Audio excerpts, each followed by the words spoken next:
जय श्री कृष्णा। स्वागत है आप सभी का तिथि त्योहारों की इस वीडियो में और श्री गरिमा एस्ट्रो चैनल पर। दोस्तों, माघ पूर्णिमा मास का अंतिम दिन होता है। इसके बाद फाल्गुन मास लग जाता है और यह हिंदू पंचांग के अनुसार वर्ष का 12वां महीना फाल्गुन मास ही होता है। और सनातन धर्म में तो फाल्गुन मास का विशेष महत्व बताया गया है, क्योंकि फाल्गुन मास में ही महाशिवरात्रि का पर्व और रंगों का त्योहार मनाए जाते हैं। इसके अलावा माघी पूर्णिमा के दिन संगम पर माघ मेले में जाने और स्नान करने का विशेष महत्व होता है। और पुराणों के अनुसार माघ माह में पूर्णिमा के दिन देवता धरती पर आते हैं और गंगा में स्नान करके जाते हैं। और इस दिन पुराणों के अनुसार माघी पूर्णिमा के दिन स्वयं विष्णु भगवान गंगा जल में निवास करते हैं। इस दिन गंगा स्नान करने से विष्णु की कृपा मिलती है और धन संपदा, लक्ष्मी, यश, सुख, सौभाग्य तथा उत्तम संतान की प्राप्ति होती है। और इस माघी पूर्णिमा को 32वीं पूर्णिमा भी कहते हैं, क्योंकि इस माघी पूर्णिमा पर आपके दान पुण्य का 32 गुना फल आपको प्राप्त होता है। और इस दिन देवी लक्ष्मी जी को पीले और लाल रंग की सामग्री अर्पित करने से वे प्रसन्न होती हैं। तो आइए अब सुनते हैं माघ पूर्णिमा व्रत की पौराणिक कथा। पौराणिक कथा के मुताबिक नर्मदा नदी के तट पर सुब्रत नामक विद्वान ब्राह्मण रहते थे, लेकिन वे काफी लालची थे। उनका लक्ष्य सिर्फ एक तरह से धन कमाना था और ऐसा करते करते ये समय से पूर्व ही वृद्ध दिखाई देने लगे और उन्हें बीमारियों ने भी घेर लिया। इसी बीच उन्हें अंतर्ज्ञान प्राप्त हुआ और उन्होंने अपने मन ही मन सोचा कि हमने तो अपना पूरा जीवन धन कमाने में ही बिता दिया और अब जीवन का उद्धार कैसे होगा।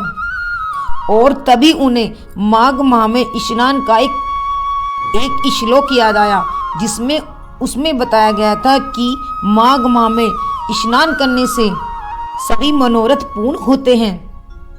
और फिर वह ब्राह्मण संकल्प लेकर नर्मदा नदी में स्नान करने लगे, लेकिन उनकी 9 दिनों तक स्नान के बाद अचानक तबीयत खराब ज्यादा हो जाती और अब उन्हें अपनी मृत्यु का समय नजदीक दिखाई देने लगा और वह सोचने लगे कि यह जीवन उनका बेकार ही गया। उन्होंने कोई सत्य कार्य नहीं किया और अब उन्हें नरक का दुख भोगना पड़ेगा। लेकिन 9 दिन के माघ माह स्नान से ही उन्हें विष्णु जी के दर्शन हुए और उन्हें मोक्ष की प्राप्ति हुई। इसके अलावा दोस्तों, पौराणिक मान्यताओं के अनुसार पूर्णिमा के व्रत में इस कथा को भी सुनना या पढ़ना जरूरी होता है। तो आइए सुनते हैं। कांतिका नगर में धनेश्वर नाम के एक ब्राह्मण अपना जीवन भिक्षा मांगकर जीवन निर्वाह करते थे। उनकी कोई संतान नहीं थी। एक दिन उनकी पत्नी नगर में भिक्षा मांगने गई, परंतु सभी ने उसे बांझ कहकर भिक्षा देने से इनकार कर दिया। फिर किसी ने ब्राह्मण दंपति को 16 दिन तक मां काली की पूजा करने को कहा। उन्होंने विधिवत पूजा करके आराधना की और तब उनकी आराधना से प्रसन्न होकर मां काली ने दोनों को संतान प्राप्ति का वरदान दिया और कहा कि तुम अपने सामर्थ्य के अनुसार प्रत्येक पूर्णिमा को दीपक जलाओ। और फिर इस तरह वो दोनों हर पूर्णिमा के दिन और इसी तरह हर पूर्णिमा के दिन तक दीपक बढ़ाते जाना है, जब तक कम से कम 32 दीपक ना हो जाएं। और फिर इसके बाद ब्राह्मण ने अपनी पत्नी को पूजा के लिए पेड़ से आम का कच्चा फल तोड़कर दिया और उसकी पत्नी ने पूजा की और फिर फलस्वरूप वह गर्भवती हो गई। एक पुत्र ने जन्म लिया, जिसका नाम देवदास रखा। देवदास जब बड़ा हुआ तो उसे अपने मामा के साथ पढ़ने के लिए काशी भेजा। काशी में धोखे से देवदास का विवाह हो गया। देवदास ने कहा कि वह अल्प आयु है, परंतु फिर भी जबरन उसका विवाह करवा दिया गया।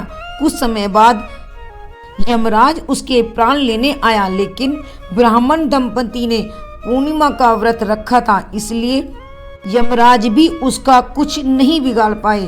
तभी से कहा जाता है कि पूर्णिमा के दिन व्रत करने से संकटों से मुक्ति मिलती है और सभी मनोकामनाएं पूर्ण होती हैं। और अब कथा सुनने वालों और पढ़ने वालों पर माँ लक्ष्मी की कृपा बनी रहे। तिथि, त्योहार, वास्तु आदि की जानकारी के लिए आप हमारे चैनल को सब्सक्राइब कर सकते हैं। राधे राधे, जय श्री कृष्ण।